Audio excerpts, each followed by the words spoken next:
सब्बसाहूणम्। ॐ ह्रीं नमो अरिहन्ताणम्। ॐ ह्रीं नमो सिद्धाणम्। ॐ ह्रीं नमो आयर्याणम्। ॐ ह्रीं नमो उवाध्यायाणम्।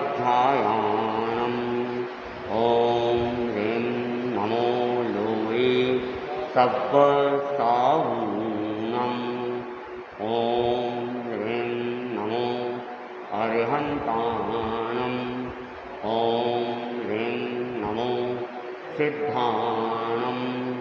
ॐ ह्रीं नमो आयर्याणम्। ॐ ह्रीं नमो उवाध्यायाणम्। ॐ ह्रीं नमो लोये सब्बसाहूणम्।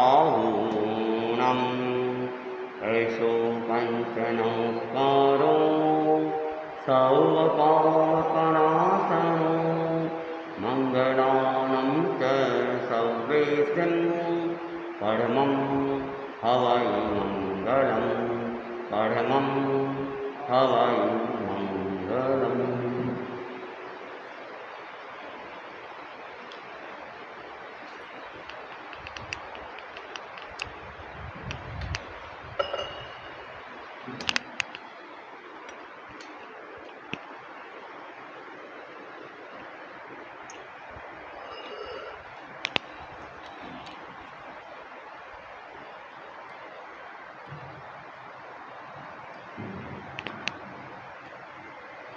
आराध्य के चरणों में कोटिसा नमन। परम पूज्य परम पावन आचार्य प्रवर के चरणों में कोटिसा नमन। मुनि संत कुमार स्वामी के चरणों में कोटिसा नमन। उपस्थित धर्म प्रेमी भाइयों और समता की दीप जगा गयो जी तीर्थंकर महावीर। संयम की गीत सुना गयो जी तीर्थंकर महावीर। समता की दीप जगा गयो जी तीर्थंकर महावीर। सब अपने प्यारे भाई मत खोजो पद में खाई। मैत्री का मार्ग बता गयो जी तीर्थंकर महावीर। सब फूल एक ही बन के सब दीप एक आंगन के। सब में समदृष्टि जगा गयो जी तीर्थंकर महावीर। सब एक गगन के तारे भूमा के लाल दुलारे। समरस की सृष्टि सजा गयो जी तीर्थंकर महावीर।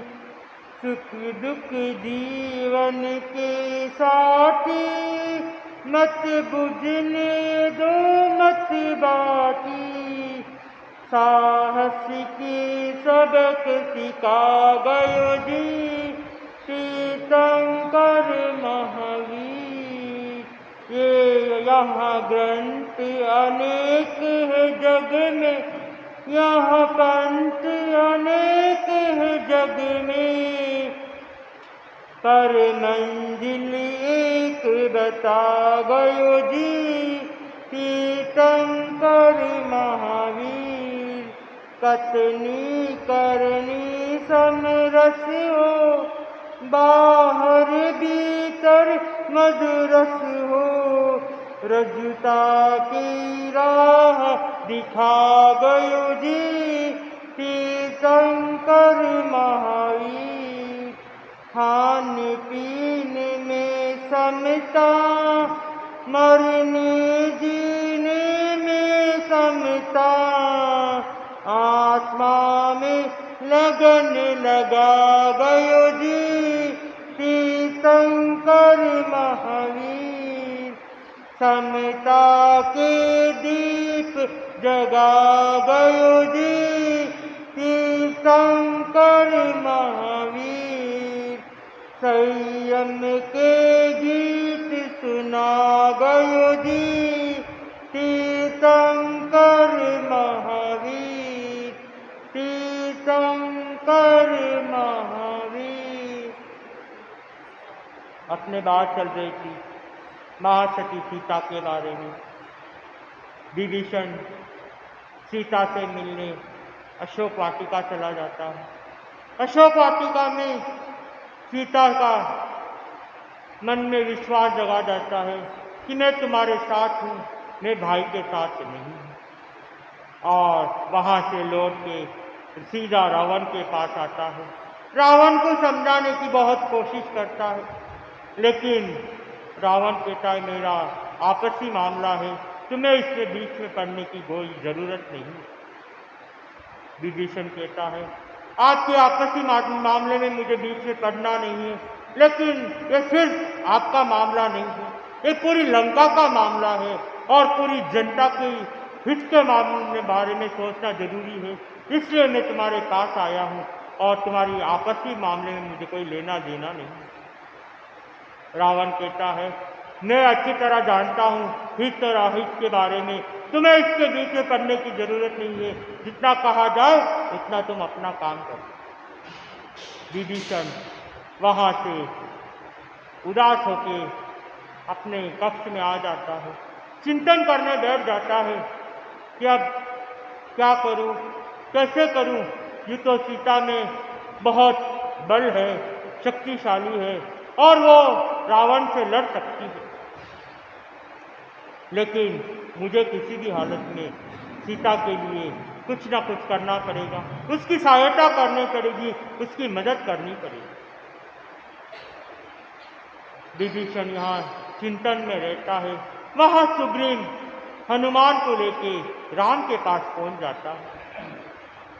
जैसे ही राम के पास पहुंचता है, राम और हनुमान ऐसे तो पहली बार मिले हुए रहते हैं, तो अभी मिले हुए नहीं थे, लेकिन राम के बारे में बहुत कुछ सुना हुआ था।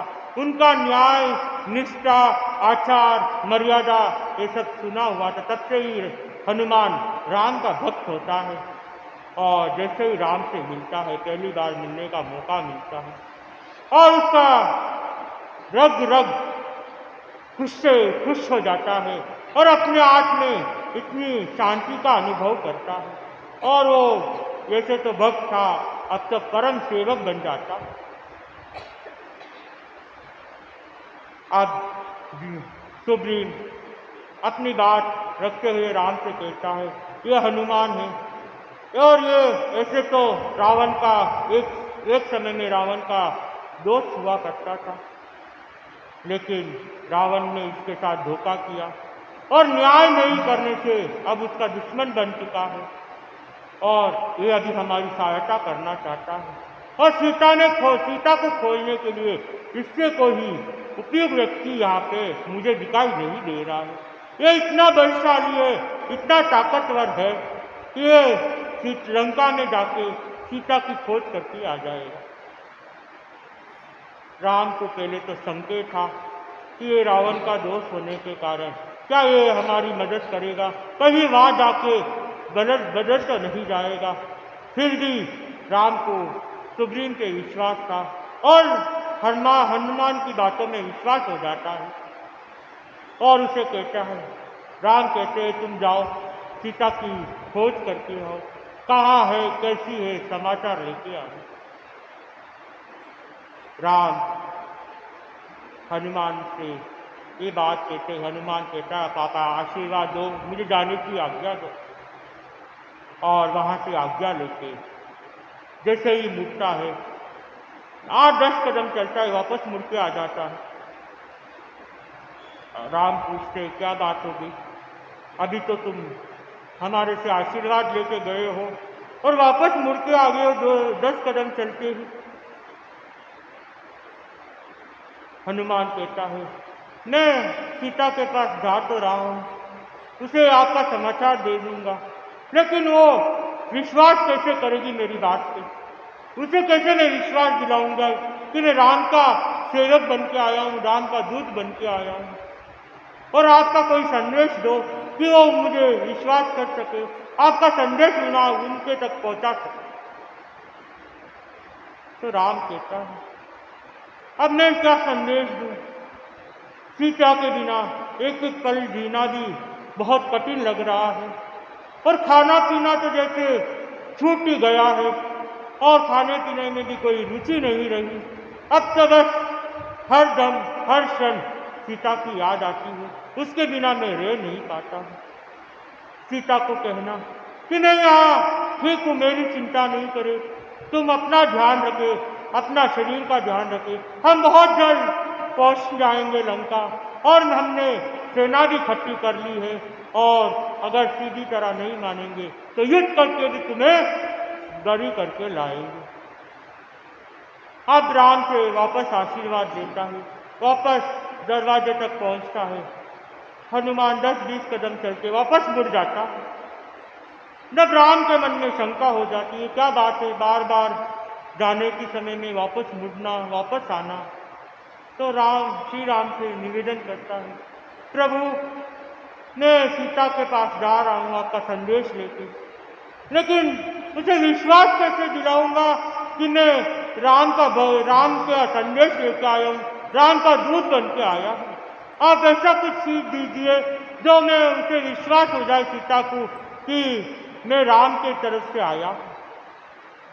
जब राम के मन में भी आता है तुम्हारी बात एकदम सही है, वहाँ रावण के आसपास घूमने वाले, रावण का विद्याधारी कोई भी रूप बना सकता है और वो कोई भी संदेश दे सकता, और वो सीता कैसे विश्वास करेगी तुम्हारी बात पे?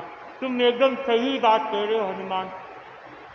फिर राम अपने हाथ से अंगूठी निकाल के देता है, बोलना ये अंगूठी जैसे ही सीता को दोगे वो पहचान लेगी कि तुम राम के यहाँ से दूध बन के आए। अब वहां से आशीर्वाद लेके लंका की तरफ उड़ जाता है हनुमान। जैसे ही लंका की तरफ उठता है, वहां पे बहुत राजा, राजमहल, गांव, शहर आते हैं, सबसे मिलते मिलते जाता है, और सबको राम की कहानी सुनाते सुनाते जाता है। सबको कहता है कि जब राम यहाँ से गुजरेंगे तो तुम्हें सब राम की सहायता करनी है, आपकी सेना राम पे लगानी है, और हमें रावण से युद्ध करके सीता को लाना। और जैसे जैसे राजमहल राजा से मिलता है, सबको अपनी तरफ कर लेता है। ऐसे करते करते लंका पहुंच जाता है। जैसे ही लंका पहुंचता है, अब हनुमान के मन में शंका होती है कि इतना बड़ा लंका है, सबसे पहले मैं किससे मिलूं जाके, किससे बातचीत करूं, और सीता को कहाँ ढूंढूं?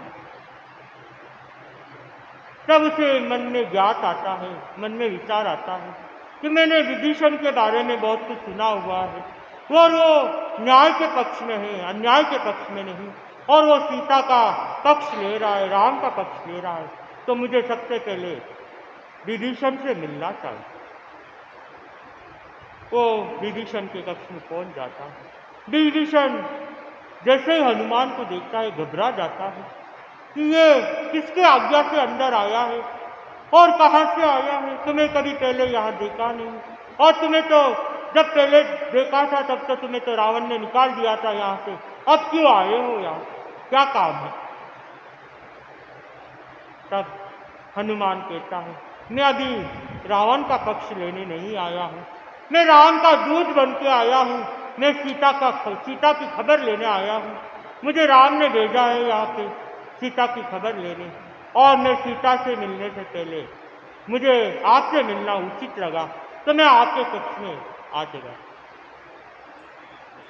विभीषण जैसे ही राम की बात सुनते हैं तो उनके मन में खुशी हो जाती है, और सोई आशा जग जाती है कि अब सीता का छुटकारा हो जाएगा, सीता को आज़ादी मिल जाएगी, यहाँ से राम अपना दूत यहाँ तक भेज सकता है, तो अब राम पहुँचने में देरी नहीं लगेगी। फिर भी विभीषण कहता है, तुम यहाँ पहुंच तो गए हो, तुम अच्छी तरह जानते हो रावण की आदत और रावण को अच्छी तरह पहचानते हो। वो सीता को इतना परेशान कर चुका है, लेकिन जिस तरह सीता उसके मुंह तो जवाब देती है, और रावण के पास भी कोई प्रश्न नहीं है उसके जवाब देने का। सीता का मनोबल अभी तक दृढ़ है और सीता अभी तक राम के लिए लड़ रही है और रावण से मुंह तो जवाब देती है। और जब तक सीता में ये मनोबल है, रावण भी कुछ कर नहीं सकता। ऐसा नहीं हो कि सीता अपना मनोबल खो दे, इससे पहले राम यहाँ पहुंच जाए तो बहुत अच्छा काम हो जाए। हनुमान कहता है, मैं आज दूत बन के आया हूँ, राम का संदेश लेके आया हूँ और सीता को अपनी बात सुना के सीता का अंजल का त्याग पूरा कराने आया। विभीषण खुशी के मारे झूम उठता है। वो कहता है, ये आप जल्दी से जाओ सीता के पास और उसका अनशन छुड़ाओ और उसे कुछ खा पिला कर फिर यहाँ से तुम जाना, नहीं तो वो किसी की बात नहीं सुनती है, वो अपनी जिद और हट करके बैठी है। तब विभीषण हनुमान से ये बात कहते हैं। हनुमान कहता है, देखो मैं प्रयास करूंगा अपनी तरफ से पूरी और सीता का अनशन पूरा कराऊंगा, फिर मैं यहाँ से जाऊंगा। इतने में विभीषण कहता है, आप जानते हो सीता कहाँ पे है? सीता अशोक वाटिका में है। वहां पे पहरा इतना गहरा है, एक सुई भी नीचे गिर जाए तो वो उठाना अपने है बस की बात नहीं। इतना तगड़ा पहरा लग रहा है और उस पहरे में तुम्हारा वहां जाना और तुम्हें जीवित नहीं छोड़ेंगे, तो अब तुम कैसे जाओगे वहां? हनुमान कहता है, आप उसकी चिंता मत करो, मुझे कोई नहीं पहचान सकता और मैं आसानी से अशोक वाटिका में चला जाऊंगा। मैं भी एक विद्याधारी हूँ, मैं भी अपना कोई रूप बना सकता हूँ और मैं बंदर का रूप बना के जाऊंगा। बंदर को तो कोई रोक नहीं सकता। जब अभी विभीषण के मन में एक आशा वापस जग जाती है कि चलो अशोक वाटिका में भी आराम से प्रवेश हो जाएगा हनुमान का और सीता का खबर भी, सीता को भी राम की खबर मिल जाएगी। इतने विभीषण कहता है, तुम अब देरी मत करो, कभी ऐसा नहीं हो जाए तुम देरी करो वहां रावण पहुंच जाए और रावण वापस सीता को सताने की कोशिश करेगा, अपनी बातों से रुझाने की कोशिश करेगा और सीता को वापस वही रूप लेना पड़ेगा और उसी रूप से उसे रावण के साथ बात करनी पड़ेगी। इससे पहले तुम वहां पहुंच जाओ, कहीं सायंकाल हो जाए, सीता के चौवियार हो जाएगा और त्याग कर लेगी सूर्य उदय तक, तुम उससे पहले पहुंच जाओ, उसका अंजल पूरा करा दो। अब तुम देरी मत करो एक क्षण के लिए। वो वहां से ही अपना रूप बदल के बंदर का रूप बना देता है और बंदर के रूप में और अपनी कूदते कूदते अशोक वाटिका में पेड़ों के ऊपर पहुंच जाता है। जैसे ही पेड़ों के ऊपर पहुंचता है वो ढूंढता है, सीता को तो कभी पहले देखा नहीं, लेकिन यहाँ तो सिर्फ एक अनजानी इन सब भूत की तरह राक्षसों को ही दिख रहा है, सीता तो कहीं दिख ही नहीं रही है। और इतना सुंदर अशोक वाटिका में इन राक्षसों का क्या काम है इधर?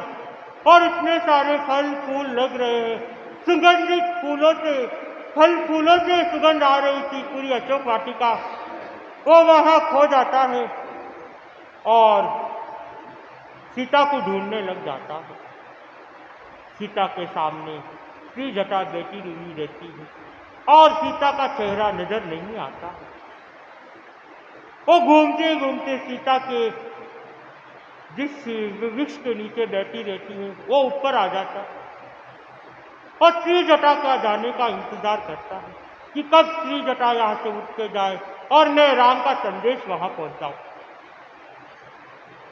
कुछ समय बाद श्री जटा वहां से चली जाती है, किसी काम से चली जाती है और हनुमान अपना बंदर का रूप लेके सीता के सामने प्रकट हो जाता है। सीता भी देखती ये बंदर आज कहाँ से आ गया है, इतने दिनों में मैंने बंदर को तो देखा नहीं। सीता कोई क्रिया प्रतिक्रिया नहीं करती है, वो बस राम राम की रट लगाए बैठ जाती है। इतने में बंदर आवाज निकालता है, सीता माता मैं राम का दूत हूँ, मैं पाताल लंका से आया हूँ, राम और लक्ष्मण पाताल लंका में हैं और मैं उनकी खबर लेके आया हूँ। अब सीता खड़े होकर ढूंढने लग जाती है, ये आवाज कहाँ से आ रही है, कौन है जो राम के समाचार लेके आया है, राम का संदेश लेके आया है। और आसपास घूमती है, कोई दिखाई नहीं देता। सीता सोचती है मेरा भ्रम है, मैं पूरा दिन राम राम करती हूँ, कहीं राम की आवाज मेरे सुनाई नहीं दे रही। वापस वो अपने स्थान पर बैठ जाती और बंदर को निहारने लग जाती। तो बंदर वापस आवाज देता है, माँ सीते मैं ही हूँ हनुमान और मैं अपना रूप बदल के आया हूँ, बंदर के रूप में आया हूँ। जैसे ही बंदर की आवाज़ सुनती है वो चौंक जाती है, तुम कौन हो, तुम राम को कैसे जानते हो और तुम राम के क्या समाचार लेके आए हो और मैं तुम्हारा विश्वास कैसे करूं, कहीं तुम रावण के भेजे हुए मायावी कोई रूप बना के तो नहीं आए हो, मुझे तुम पे विश्वास नहीं है, चले जाओ यहाँ से। और कुछ समय बाद हनुमान अपना असली रूप में आता है और सीता को प्रणाम करता है और राम को समाचार पहुंचाता है कि माँ सीते मैं राम के श्री चरणों से आया हूँ और राम के समाचार लेके आया हूँ।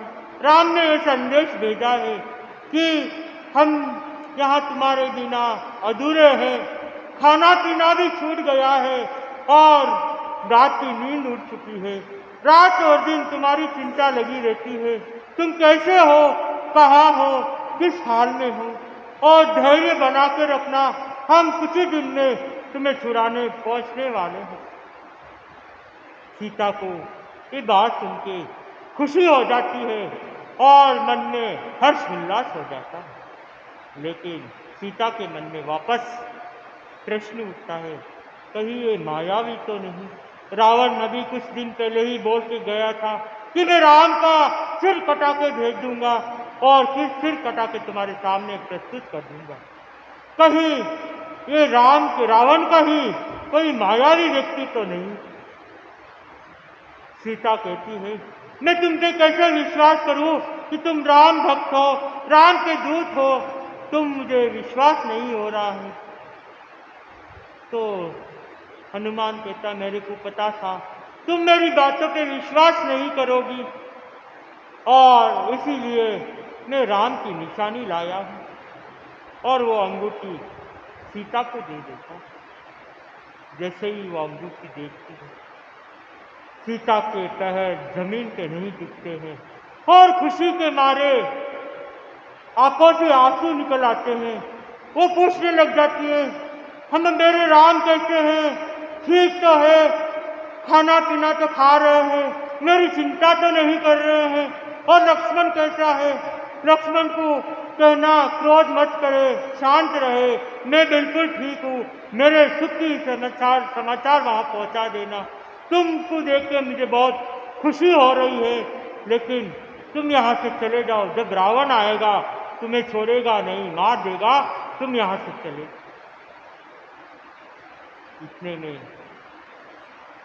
हनुमान कहता है तुम चिंता मत करो माते, मैं यहाँ से चला जाऊंगा, मैंने सुना है तुम्हारे 24 तपस्या चल रही है और तुमने प्रण किया है जब तक राम और लक्ष्मण के समाचार नहीं मिलेंगे तब तक अन्न जल नहीं ग्रहण करेंगे, और मैं अब आ गया हूँ, समाचार लेके आ गया हूँ और उनकी निशानी भी लेके आ गया हूँ। अब आप अंजल ग्रहण करें, उसके बाद मैं यहाँ से जाऊँगा। अब हम कल सुनते हैं आगे कैसे उसको सीता को पारना कराता है और वहां से कैसे वापस राम के पास पहुंच के क्या समाचार देता है, इसी के साथ ओम है।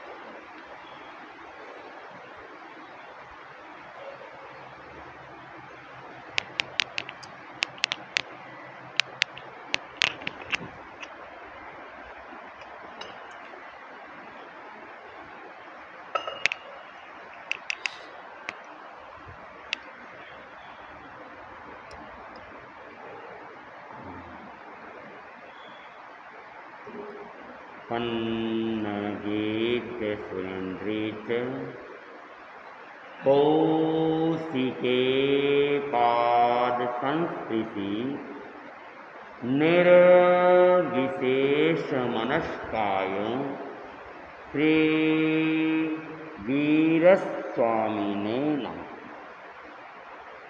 वीतराग पुरुष भगवान महावीर को भक्ति वंदना। वीतरागता की महान साधक महातपस्वी युग प्रधान आचार्य श्री महासमुनि को भक्ति वंदना। मुनि मोक्ष कुमार को उपस्थित श्रावक साधक श्रद्धा विनय समेत नमो अरिहंतान।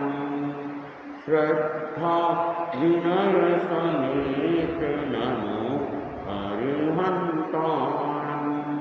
प्रांजल प्रणत सचेत नमो अरिहंतान। नमो अरिहंतान। आध्यात्मिक पथ के अधिनेता वीतराग प्रभु विश्व विजेता। सरश्चंद्र समश्वेत नमो अरिहंतान। सरश्चंद्र समश्वेत नमो अरिहंतान। श्रद्धा विनय समेत नमो अरिहंतान। अक्षय अरुज अनंत अचल जो अतल अरूप स्वरूप अमल जो। अजरामर अद्वैत नमो श्री सिद्धानंद।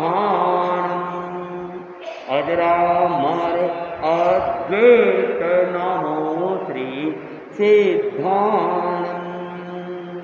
श्रद्धा विनय समेत नमो सिद्धानंद। धर्म संग के जो संवाहक निर्मल धर्म नीति निर्वाहक। शासन में समवेत नमो आयर्याणम्। शासन में समवेत नमो आयर्याणम्। श्रद्धा विनय समेत नमो आयर्याणम्। आगम अध्यापन में अधिकृत विमल कमल सम जीवन अविकृत। समसंयम समुपेत नमो उवधायानम्। समसंयम समुपेत नमो उवधायानम्। श्रद्धा विनय समेत नमो उवधायानम्। आत्म साधना लीन अनवरत विषय वासनाओं से उपरत। तुलसी है अनिकेत नमो सब साहूणम्। तुलसी है अनिकेत नमो सब साहूणम्। श्रद्धा श्रद्धा विनय समेत नमो सब साहूणम् चंदल प्रणत सचेत नमो अरहंताणम् नमो अरहंताणम् नमो श्री सिद्धाणम् नमो आयर्याणम् नमो उवध्यायाणम् नमो सब साहूणम्।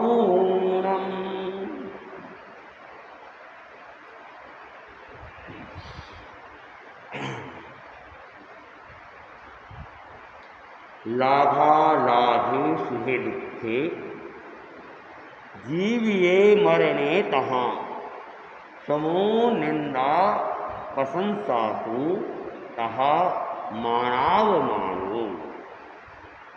आगम के अंदर कहा गया है हम लाभ अलाभ सुख दुख जीवन मरण निंदा और प्रशंसा मान और अपमान इन सब स्थिति के अंदर समभाव रखे समता बनाए रखें क्योंकि जीवन के अंदर क्षण क्षण ये द्वंद्व उत्पन्न होता रहता है।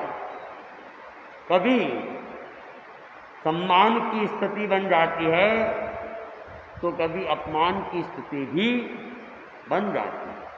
कभी सुख आ जाता है तो कभी दुख की स्थिति भी खड़ी हो जाती है। तो ये द्वंद्व जितने भी हैं ये द्वंद्व इन द्वंद्वों के अंदर जो व्यक्ति समत्व भाव रखता है समता रखता है वह वास्तव में साधक कहलाता है। उसे योगी भी कह सकते हैं।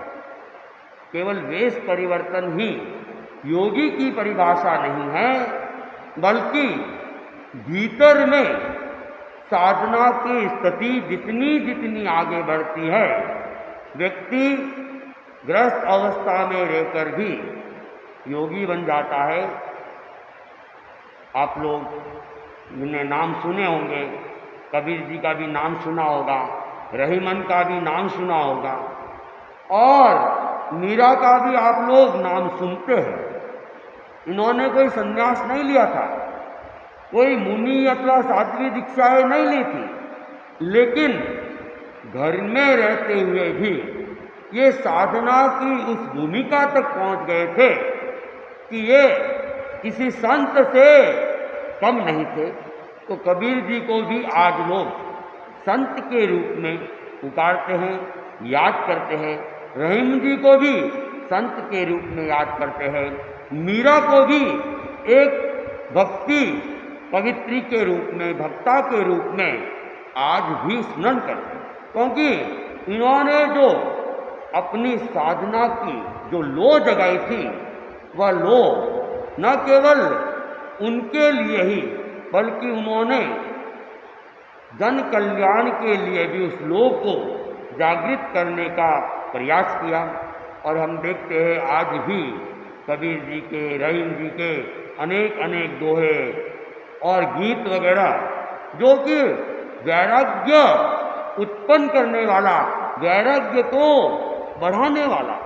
तो जो साधक होता है वो विपरीत परिस्थितियों के अंदर भी अनुकूल और प्रतिकूल परिस्थितियों के अंदर भी समत्व भाव में रहता है तो वो वास्तव में साधक बन जाता है, मोक्षार्थी बन जाता है।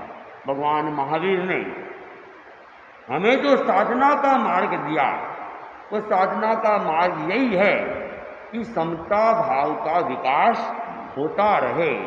प्रतिकूल और अनुकूल इन परिस्थिति में हम अपना समत्व भाव बनाए रखें। और इसीलिए जैन परंपरा के अंदर वर्तमान में जो उपासना पद्धति के रूप में जो विशेष साधना की जाती है उसमें सामायिक की साधना का विशेष महत्व है। सामायिक 12 व्रतों में 9वां व्रत है, लेकिन फिर भी व्यक्ति बाकी व्रतों का नाम ले न ले, लेकिन सामायिक सामायिक सामायिक, और अनेक अनेक लोग 1 सामायिक, 2 सामायिक, 5 सामायिक, 10-10 सामायिक या ज़्यादा भी कर लेते हैं।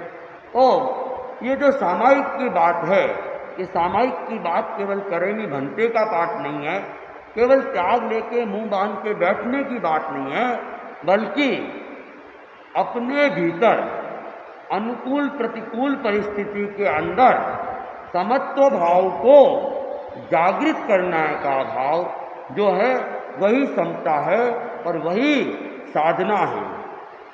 एक कविता की पंक्तियों में है, कुछ आता है कुछ जाता है, समता लाता जोगी, सत्य से जुड़ जाता वो जोगी। कि आना और जाना ये क्रम चलता रहता है, लेकिन इस आने और जाने के क्रम में जो ज्ञानी होता है, साधक होता है, वह समता भाव रखता है, और जो अज्ञानी होता है वह आने में तो कभी कभी सुख और जाने में दुख महसूस करता है, और अनेक बार कुछ आना भी दुख का कारण बन जाता है और जाना सुख का कारण बन जाता है। जैसे घर के अंदर कोई डाकू आ जाए तो किसी को खुशी होती है क्या? डाकू आ गया तो आदमी दुख में आ जाता है, चिंता में आ जाता है और सोचता है कब चला जाए और निर्विघ्न बिना कोई समस्या पैदा किए चला जाए। तो आना भी हमेशा सुख का कारण नहीं होता है, आना भी दुख का कारण बन सकता है। घर में कोई बीमारी हो गई तो बीमारी का आना भी सुख का कारण नहीं है, बीमारी का आना भी दुख का कारण बन जाता है। लेकिन जो समता साधक है वो चाहे स्वस्थ है चाहे रोगी है, दोनों में अपने समत्व भाव को बनाए रखते हैं, और वो सोचता है मेरे ही कोई अशुभ वेदनीय कर्म का उदय है तो बीमारी आ गई है, मेरे इस वेदना को मुझे समता भाव से सहना है ताकि मेरे कर्म कट जाए। तब तो क्या है, जो कर्म आए उदय में हम उनको खत्म कर देंगे, और वेदना की स्थिति है हाय तौबा मचाते रहेंगे, आर्त जान रौद्र जान करते रहेंगे, तो वैसी परिस्थिति के अंदर कर्मों का बंधन भी होता रहेगा। तो आना कभी सुखद हो सकता है, कभी दुखद हो जाता है, कभी कभी जाना भी दुखद हो जाता है और सुखद भी हो सकता है। तो जो समता का साधक है, वह समता का साधक इन परिस्थितियों को वह समत्व भाव से, तटस्थ भाव से जीता है और हर्ष या शोक महसूस नहीं करता है। एक सेठ थे और सेठ धनवान थे, गांव के अंदर उनकी अच्छी प्रतिष्ठा थी, माने हुए सेठ थे, लोग उनका आदर सत्कार सम्मान करते थे। लेकिन वो सेठ बड़ा ही सदा हुआ सेठ था, साधना को उसने समझा था, और जब साधना जब भीतर में रमण कर जाती है तो व्यक्ति ना तो धन होने का उसे ज़्यादा गर्व होता है, और धन आ जाए धन चला जाए ये सारी परिस्थितियाँ उसे ज़्यादा प्रभावित नहीं करती है। वह परिस्थितियों से प्रभावित नहीं होता, और जो परिस्थितियों से प्रभावित नहीं रहता है वह आत्मस्थ हो जाता है और वह अपने आप में सुख में रमण करने लग जाता है। और जो परिस्थितियों से बार बार प्रभावित होता है तो उसको कभी हर्ष हो जाता है, कभी शोक हो जाता है। तो परिस्थितियों से ऊपर उठना यह है साधना की स्थिति। तो सेठ के एक बार एक कीमती घोड़ा था, और वो घोड़ा खूंटा तोड़ के भाग गए। और घोड़े की गति तो होती ही तेज है, और वो जंगल के अंदर कहीं गायब हो गया। नौकर पीछे भागे लेकिन घोड़ा मिला नहीं। और गांव के अंदर चर्चा हो गई। चर्चाएं बहुत जल्दी हो जाती हैं। कई बार तो चर्चा जो होती है वैसी होती है, और कई बार चर्चाएं क्या है जो नहीं होती है वो चर्चाएं भी लोग कर लेते हैं। और अनेक अनेक लोग तो बातों को बढ़ा चढ़ा कर झूठी ही बात को फैलाना चालू कर लेते हैं। तो वहाँ भी क्या हुआ, चर्चा हो गई कि सेठ का घोड़ा भाग गया। तो अनेक लोग जो सेठ के प्रति अपनत्व रखते थे, उन लोगों को थोड़ी चिंता भी हुई, और वे लोग इकट्ठे हुए और सेठ साहब से मिलने के लिए आए। और सेठ साहब को कहा कि सेठ साहब बहुत बुरा हो गया, आपका जो कीमती घोड़ा था वह भाग गया, बड़ा नुकसान हो गया। लेकिन सेठ तो सदा हुआ सेठ था, साधक था, उसके कोई फर्क नहीं पड़ रहा था।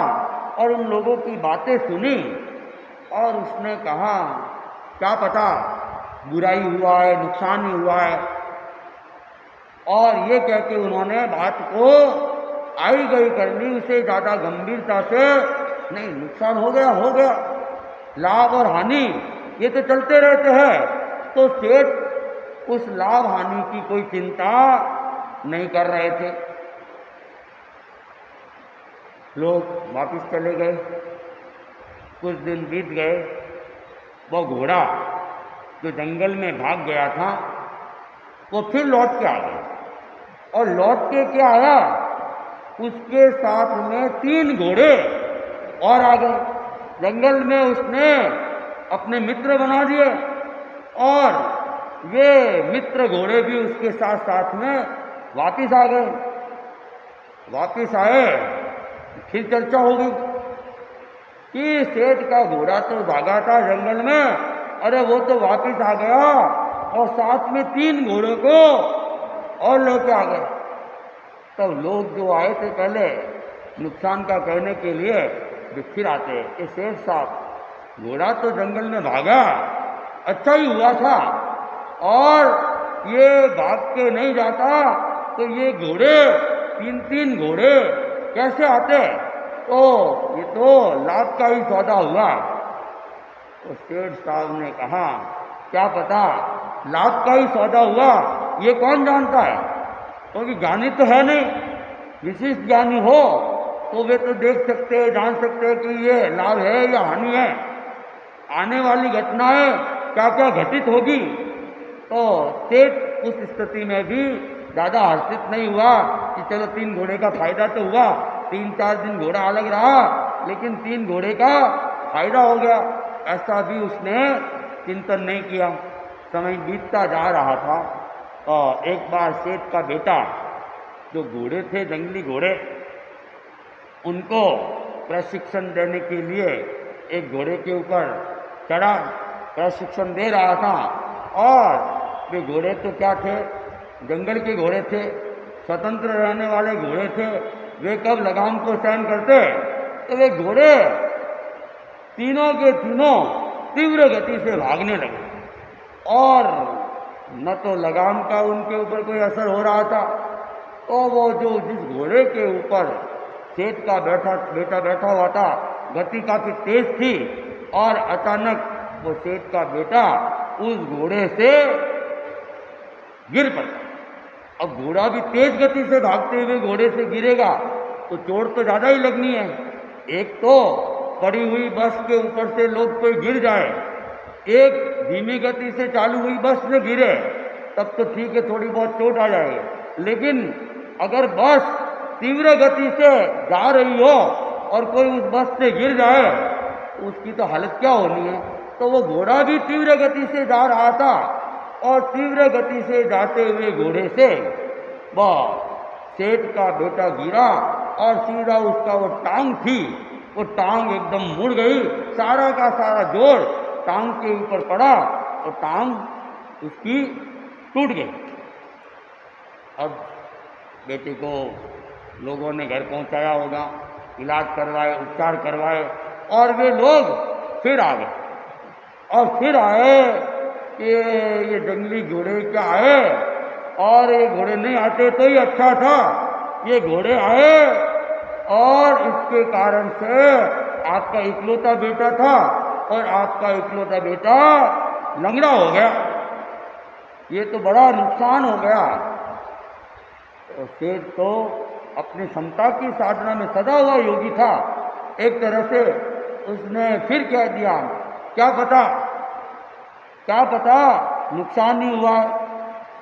और सेठ उन परिस्थितियों को अपने ऊपर हावी नहीं होने दे रहा था, और जो भी होता वो अपनी मस्ती में मस्त रहता, जो होना है हो रहा है? वो अपना जीवन बड़ी शांति के साथ, बड़ी समता के साथ वह जी रहा था। और थोड़े दिन बाद में क्या होता है, उस राज्य में युद्ध की स्थिति खड़ी हो जाती है, और सामने वाली सेना बहुत विशाल सेना थी। तो राजा के पास में इतने सैनिक नहीं थे, और युद्ध तो अब लड़ना ही है, तो क्या करें? तो राजा ने घोषणा करवा दी, देश के ऊपर आपात की स्थिति है, और इसलिए देश की रक्षा सबका दायित्व है। जितने भी स्वस्थ युवक हैं वे सब सेना में भर्ती हो जाए। और राजा ने अनेक अपने आदमियों को गांव-गांव भेज दिया कि जो भी युवक है उन सबको क्या करना है, सेना में भर्ती करना है। कोई बीमार हो तो बात अलग है, बाकी जो स्वस्थ है, युवा है, उन सबको सेना में भर्ती करना है और युद्ध में उनको भेजना है। तो उस सेठ के गांव में भी सैनिक लोग आ गए, और वहाँ के जो युवा थे उन लोगों को सेना में भर्ती कर लिया। लेकिन सेठ का बेटा युवा तो था, लेकिन उसकी तो खुद की टांग टूटी हुई थी, वो बेचारा क्या युद्ध लड़ता। तो उसका नंबर सेना की भर्ती में आया नहीं, और वह तो घर पर ही रह गया। और बाकी युवकों को ले गए, युद्ध में वे लोग लड़ने लगे, और युद्ध भी काफ़ी घमासान हो रहा था। और जो पहले से ट्रेनिंग प्राप्त होते हैं वे तो अपना बचाव भी कर लेते हैं, और जिनकी पूरी ट्रेनिंग वगैरह नहीं होती है तो युद्ध में उनका टिक पाना भी बड़ा मुश्किल होता है।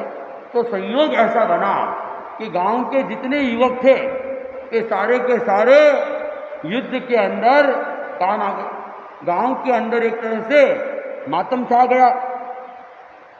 तो वे लोग वापिस एक दिन आए और सेठ को कहने लगे, सेठ साहब आपके बेटे की तो टांग टूट गई, अच्छा हुआ एक टांग टूटने से ही काम चल गया, बाकी युवक तो जो युद्ध में गए सबके सब मारे गए, लेकिन आपका बेटा कम से कम जीवित तो रह गया, एक टांग टूटी और इतने में ही उसका काम तो हो गया, कम से कम प्राण तो नहीं गए, तो ये तो बहुत अच्छा हो गया।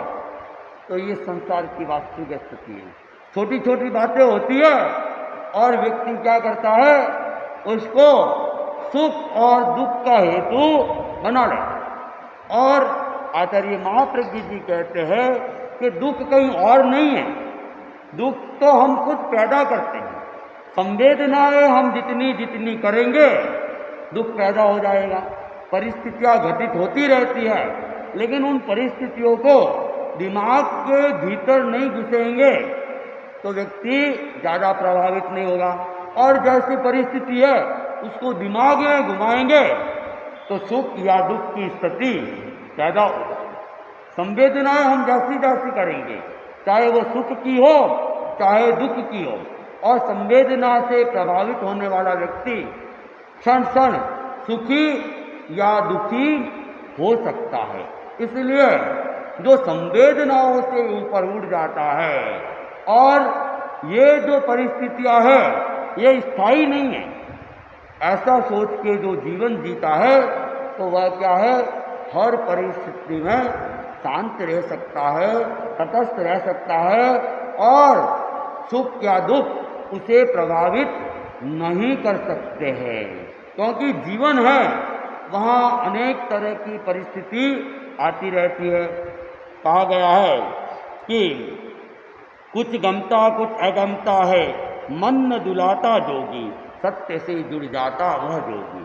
कि कुछ जो परिस्थितियां है गमती है, अच्छी लगती है, श्रेष्ठ लगती है, कुछ अगमती होती है, मन के प्रतिकूल लगने वाली होती है, अमनोज्ञ लगती है, अप्रिय लगती है।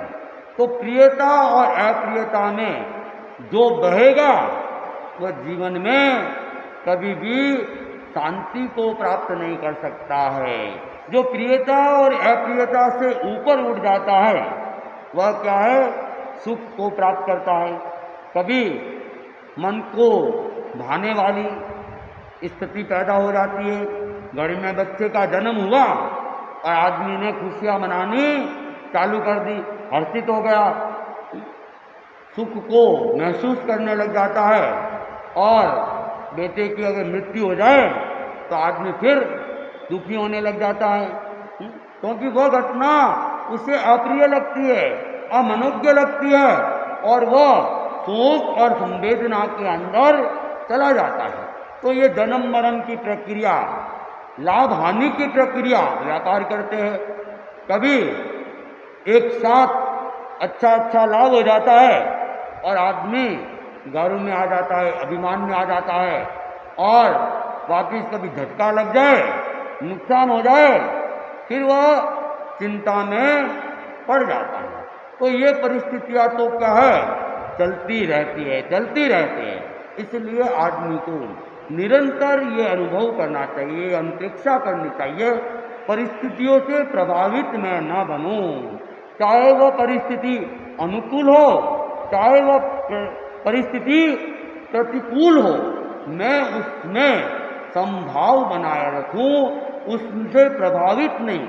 जो समभाव बनाए रखेंगे वे जीवन में शांति का अनुभव कर सकेंगे, और जो परिस्थिति से प्रभावित होंगे वे सुख और दुख इस चक्र के अंदर चलते रहेंगे। तो अधिकतर हम लोग देखते हैं कि व्यक्ति इस चक्र में ही घूमते रहते हैं, और जो इस चक्र में घूमेगा वह स्थायी सुख या स्थायी शांति को प्राप्त नहीं कर सकता है। और इन क्षणिकता से हमें ऊपर उठना है, यही हमारी साधना है। समता को बढ़ाना है, यही हमारी साधना है। जो समत्व भाव की साधना कर लेते हैं, कहते हैं मोक्ष कहीं नहीं, मोक्ष यहीं पे हमें मिल जाएगा। मोक्ष क्या है? मोक्ष का मतलब है परम निर्वाण की प्राप्ति, परम शांति की अनुभूति, वही है मोक्ष। तो हम चाहे तो वह परम शांति की अनुभूति यहाँ भी कर सकते हैं। परिस्थिति घटे चाहे कैसी भी हो, उसको अगर हम दिमाग के अंदर ज़्यादा नहीं घुमाएंगे तो फिर अपने आप ही हमें शांति महसूस होगी। और जो व्यक्ति बात को पकड़ लेते हैं, बात को घुमाते रहते हैं, बात को भूलते नहीं हैं, वह व्यक्ति दुख का अनुभव भी जल्दी करने लग जाते हैं। इसलिए हमें अगर सुखी बनना है, शांत बनना है, या साधना की दिशा में अग्रसर होना है, तो परिस्थितियों से मुक्त होने का हमें प्रयास करना चाहिए। कि परिस्थितियाँ जो अनुकूलता लाती है वही परिस्थितियाँ प्रतिकूलताएं भी लाती है, और इस चक्कर में घूमने वाला तो फिर घूमता ही रहेगा और वह साधना भी व्यवस्थित नहीं कर सकता है। इसलिए साधना की दिशा में हम कैसे आगे बढ़े, ये निरंतर चिंतन, यही अनुप्रेक्षा। क्योंकि स्वाध्याय के जो प्रकार बताए गए उसमें है कि अनुप्रेक्षा। अनुप्रेक्षा क्या करें? जो हमें दुख और सुख के झमेले में ले जाते हैं, उन चीज़ों को हम कैसे कम कर सकते हैं, उसका बार बार जप करें, उसको बार बार याद करें, स्मृति में लाएं। तो फिर क्या होगा? अपने आप हम परिस्थिति से ऊपर उठने का प्रयास करते रहेंगे और साधना की जो भूमिका है, उस साधना की भूमिका को हम प्राप्त कर लेंगे। अभी रावतमल जी के संथारा चल रहा है, और संथारा जैसा कि मैंने कहा कोई कायर व्यक्ति स्वीकार नहीं कर सकता है। वीर व्यक्ति होते हैं वही संथारे को स्वीकार कर सकता है। और संथारा तो क्या है, जीवन मरण का प्रश्न है, और उसमें तो व्यक्ति को प्रबल मनोबल भी रखना पड़ता है। अभी कुछ कल परसों से थोड़ी असाता भी है। हम बार बार उनको एक ही प्रेरणा देते हैं, आत्मा भिन्न शरीर भिन्न, आत्मा भिन्न शरीर भिन्न। शरीर नश्वर है, ये तो छूटेगा, लेकिन हमें अपनी आत्मा को तारना है। तो अब उनके लिए यही अपने आप में एक मंत्र है, और जब ये इसकी अनुप्रेक्षा होती रहती है तो फिर शरीर की वेदना भी कम होने लगती है। तो हम समत्व भाव में बढ़ते जाए और परिस्थितियों से प्रभावित नहीं बने।